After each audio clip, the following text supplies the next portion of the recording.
sir देखेको छु यतापट्टि हो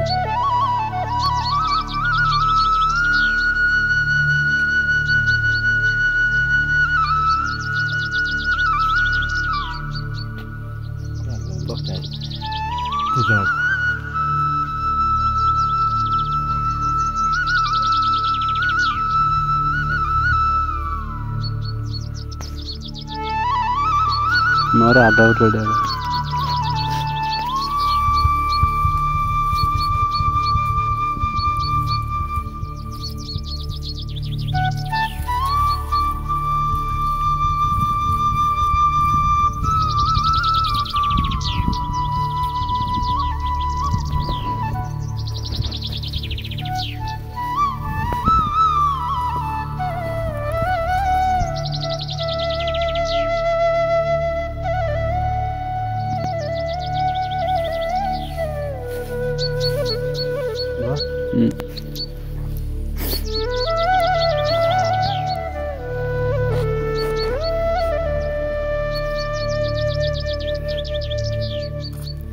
फर्किने पाउने हुन्छ एक पुर्खे पाउनु पनि हुन्छ अघि बेच्ने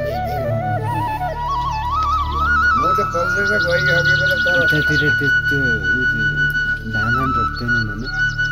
धान रोप्छ कि अहिले खटाली ल्याइगयो हजुर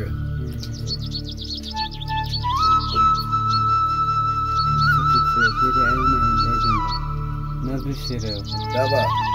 हाप्रिया मान्छेले पनि चामल खाएर यहाँ आइकन बास बसिकन छाप्रिया मान्छेले पनि चामल पुऱ्याइयो मानु खाएर फर्किने यस्तो हुन्छ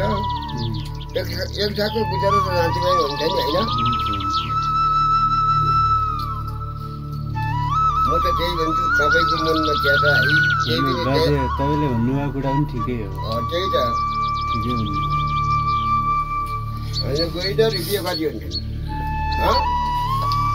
अब जागिर भइदियो हुन्थ्यो होला त्यो होइन जागिर भए नि पुग्दैन पुग्दैन पैसा त कहिले पुग्दैन हो कसैलाई पनि पुग्दैन नि टिस्टो भ्याउकेपछि क्या हुन्छ एउटा घाँस पाइन्छ 10 बजीको घाँस पाइन्छ मैले त खानै ठुलो माने हजुर मैले ठुलो माने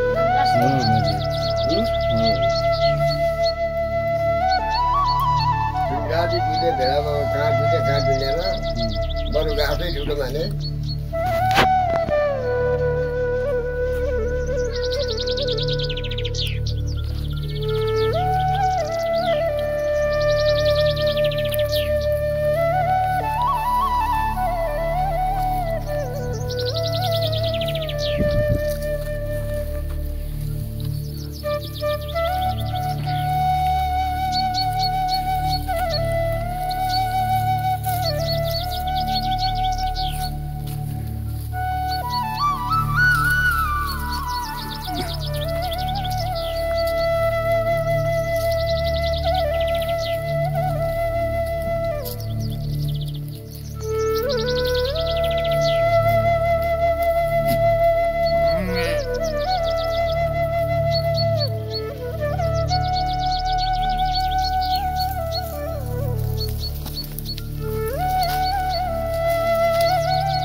Biscuit ऐसा होता है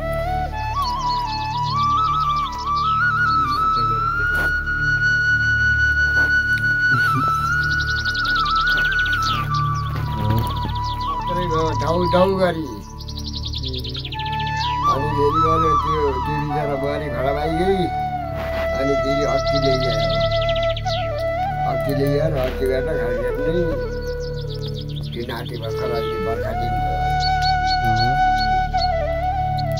अघिल्ली पनि ल्याउनु भएको थियो दिल्ली ल्याइकन खासगेट अघिल्ले बिहा गरिकन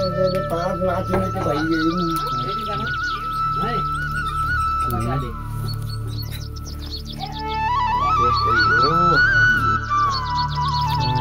तिमी अस्ति त्यो बाघ चढ्यो हाट चढ्यो हो आमा भुटानीका कुरा पहिला कुरा त बाजे साह्रै दुःख लाग्दो होइन बाजे सम्झिने भने पनि साह्रै दुःख लाग्यो हुन्छ यो सबभन्दा दुःख भोटा आउन मन छ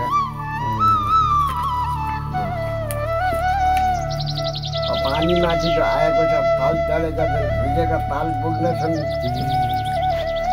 त्यस्तोबाट पनि साह्रै गाह्रो पहिला कतिमा पढ्छ नानी तिमी 4मा हिँड्यो पढ्ने हजुर हाम्रा कुरा त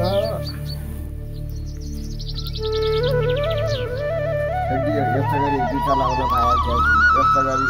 यस्तोसँग दोसा बाँधिकन भोटा बाँध्छ यस्तोसँग हिउँको हाँगो चलिकन गाह्रो त्यो दिन त हाम्रो हुनुपर्छ साह्रै गाह्रो यस्तो दाउरा बाँधिकन कहाँ पाइयो देखा त हातु खाने गाउँको हातु खाएर पनि खाएर भुटानी गरेको साह्रै गाह्रो होइन अझै 40 डुङ्गा बढी छन् भने 40 डुङ्गा सकला 40 डुङ्गा बाखा अरूको बाइक किन्नु परेन हो त्यही हुनाले बिहान बेलुकी उठाए बिहान उठ्यो नक्सामा हालिदिनु पऱ्यो बेलुका निकालिदियो र बाइक किन्नु पऱ्यो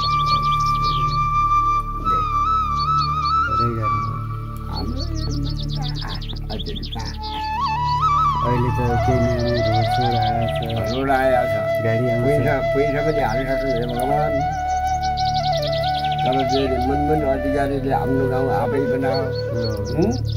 जग लगाइदियो र यत्तिकै छ हजुर अन्त चाहिँ एकै मुखमा केही दिएन संसारी पनि दिएको छ हजुर मैले त धेरै गुण मानिहाल्छु